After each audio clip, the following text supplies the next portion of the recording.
Anda kembali menyaksikan Business Talk, Saudara. Masyarakat punya penilaian apakah mereka optimis atau tidak dengan janji para capres dan cawapres terkait dengan pengentasan kemiskinan. Berikut suara mereka.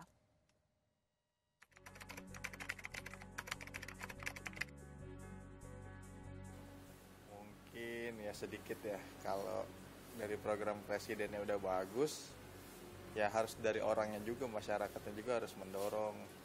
Gitu. Masa program presidennya doang yang bagus, kalau masyarakatnya masih leha-leha, masih santai-santai, ya nggak bakal, kemiskinan nggak bakal hilang. Nggak yakin, karena di daerah terpencil masih ada yang miskin ya, hitungannya dari dulu pas pergantian presiden sampai sekarang masih kurang terangkat miskinannya. Kita nggak bisa nebak ya kemiskinan apa gimana, toh gimana. Kita pokok intinya pasrah aja. Kita keadaan anak kecil, orang kecil. Jadi kita nggak tahu gimana nantinya. Pokoknya yang penting kita ikut semuanya aja. Gimana enaknya aja. Intinya pasrah. Udah. Gitu aja. Ya percaya nggak percaya sih Mbak. Soalnya kan bahan-bahan kayak apa ya? Cabai, kayak sayuran, kayak gitu, bahan pokok kan pada naik terus, gimana ini Mbak? Ya, itu dia tadi suara masyarakat. Seluruh narasumber saya itu suara hati dari masyarakat. Ya. Ada yang nggak yakin, ada yang tetap memberikan harapan. Semoga dapat diwujudkan, jangan cuma janji-janji manis. Orang udah kenyang sama janji manis begitu ya. Sebelum saya punya pertanyaan yang sebelumnya saya bilang bahwa Indonesia itu masuk dalam 6 besar dengan jumlah masyarakat bersejahtera terbanyak.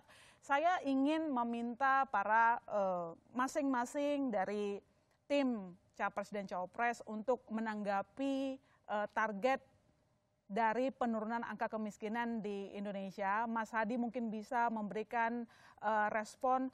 Pertanyaan begini Mas Hadi, kalau Mas Hadi kan ada 4,5 sampai 5,6% per tahun, ada angka dari sennya begitu. Kenapa nggak berani kayak timnya Ganjar dan Mahfud 2,5% atau mungkin seberani tim Prabowo Subianto? Ya Mbak, kita tetap realistis ya. Artinya pemerintahan ini hanya 5 tahun. Ya.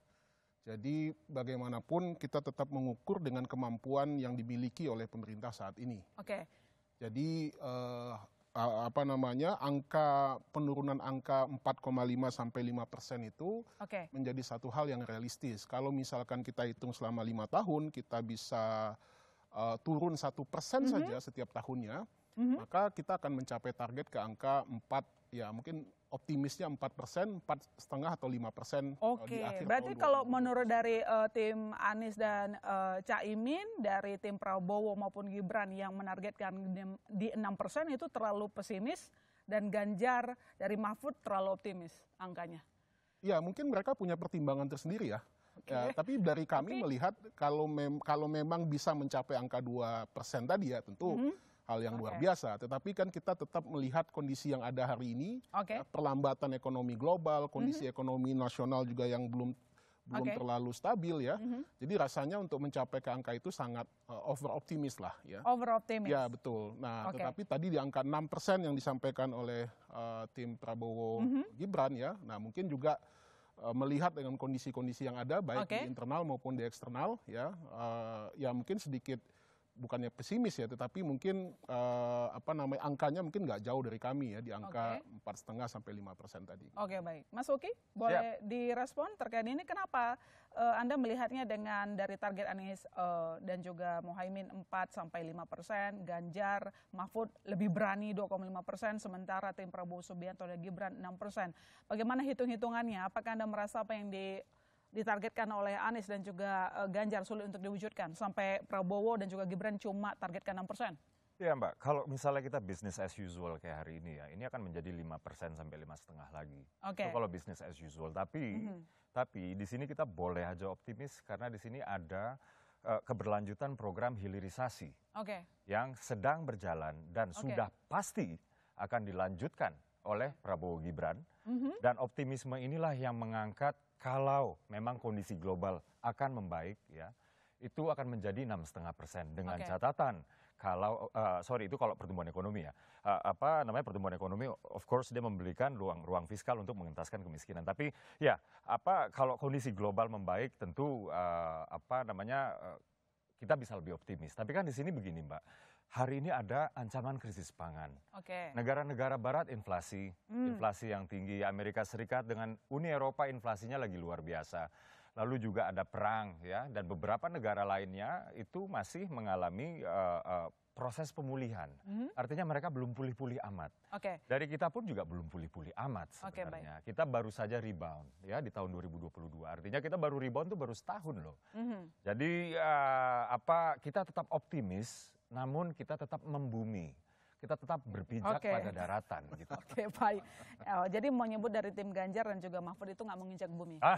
Saya nggak tahu, mungkin kawan-kawan di 02 punya pertimbangan lain. Saya ke tim Ganjar Pranowo juga Mahfud MD, Mas Imam, dengan 2,5% ini merupakan target yang sangat besar, tetapi kalau terwujud, itu akan menjadi prestasi yang luar biasa.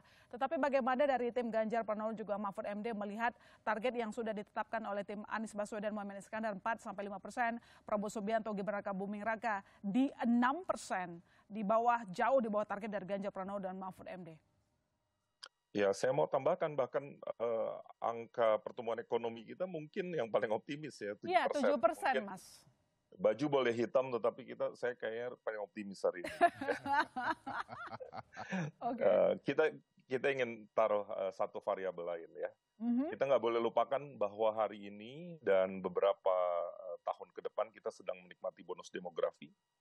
Itu saya rasa harus kita bangun optimismenya, karena itu kita meyakini ekonomi ke depan kita adalah ekonomi biru, ekonomi hijau, dan ekonomi digital. Itu karenanya kalau kita kawinkan dengan pondasi ekonomi kita yang bebas dari korupsi, kemudian pendapatan kita naik 2 kali, kemudian ada digitalisasi, tampaknya kalau kita gercep, gaspol, harusnya kita punya optimisme di situ. Baik. Itu saya rasa. Optimisme itu jadi kata kunci dari tim Ganjar Pranowo juga Mahfud MD.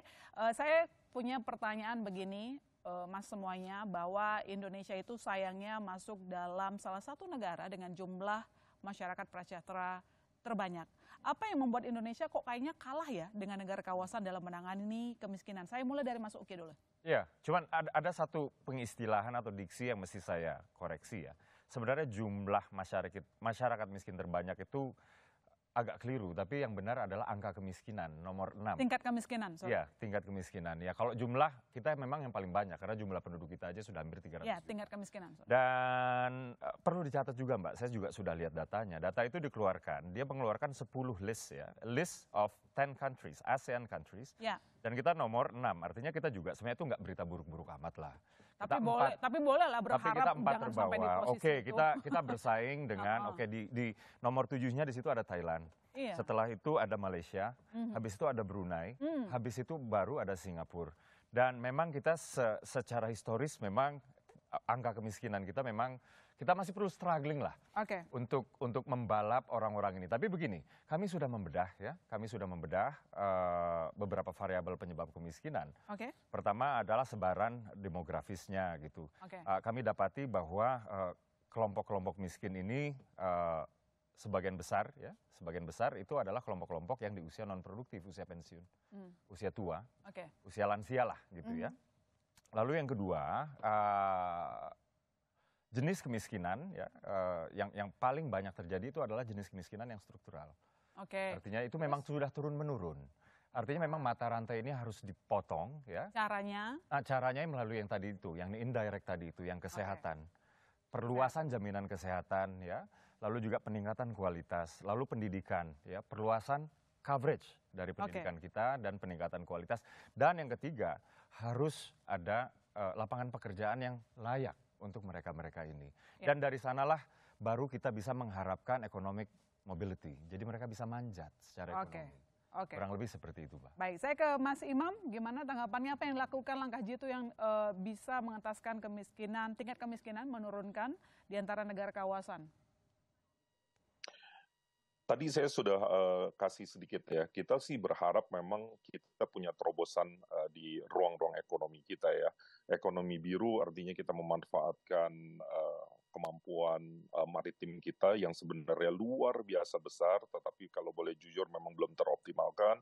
Ekonomi hijau, gimana caranya kita punya sumber-sumber ekonomi yang berkelanjutan, yang sustain, dan ini juga energi baru terbarukan juga ada di situ. Ekonomi digital kita kan juga sebenarnya potensinya luar biasa. Kita mulai merasakan manfaatnya, tetapi memang masih bisa dielaborasi lebih jauh. Dengan logika ini harusnya kita pelan-pelan bisa memastikan tingkat kemiskinannya turun. Dan tadi Mas Dede mulai sepaham rasanya, pendidikan itu adalah faktor kunci untuk memutus rantai kemiskinan. Dan itu yang kami ulang-ulang gitu ya. Jangan-jangan kalau kita berhasil menempatkan satu saja sarjana pertama di ruang-ruang keluarga miskin kita, kita bisa putus rantai kemiskinan. Oke, baik. Tadi ke Mas Hadi. Ya. Gimana kira-kira supaya kita nggak kalah dari negara kawasan untuk meningkatkan tingkat kemiskinan, untuk menurunkan tingkat kemiskinan? Iya, baik ya. Jadi emang ini tidak bisa diselesaikan dalam jangka pendek ya. Ini perlu waktu yang cukup panjang. Kira-kira butuh berapa lama? Tapi saya ingin menjelaskan terlebih dahulu ya, pemerintah ini kan punya instrumen fiskal yang disebut dengan APBN itu kan ya. Nah, APBN ini punya program-program ataupun punya pembiayaan-pembiayaan yang nantinya bisa dimanfaatkan oleh masyarakat ya. Di antaranya itu adalah apakah disebut dengan PKH, bansos dan lain sebagainya. Ini adalah program jangka pendek yang mungkin bisa kita laksanakan ya, siapapun yang terpilih. Kalau menurut saya ya, siapapun yang akan terpilih. Ini akan dioptimalkan. Tadi catatan saya adalah kita bersihkan datanya, kita perbaiki datanya. Nah, melangkah ke tahapan selanjutnya ya, untuk mengejar ketertinggalan kita, memang mau tidak mau ya kita harus pembenahan terhadap sumber daya manusia kita. Karena inilah titik terlemah yang kita hadapi saat ini. Bagaimana kita mau bicara tentang digitalisasi? Bagaimana kita mau bicara tentang hilirisasi kalau kualitas SDM kita hari ini masih bermasalah?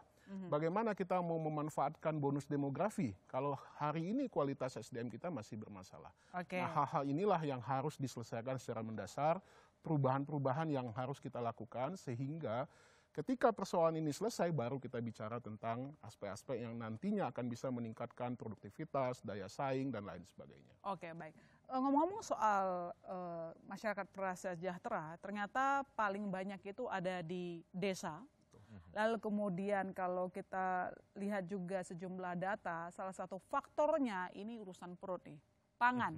Pangan ini menjadi penyumbang kemiskinan juga di Indonesia. Bagaimana nanti Capres dan Cawapres menyelesaikan masalah ini? Nanti akan dijawab usai jeda saudara. Tetap di Bisnis Talk.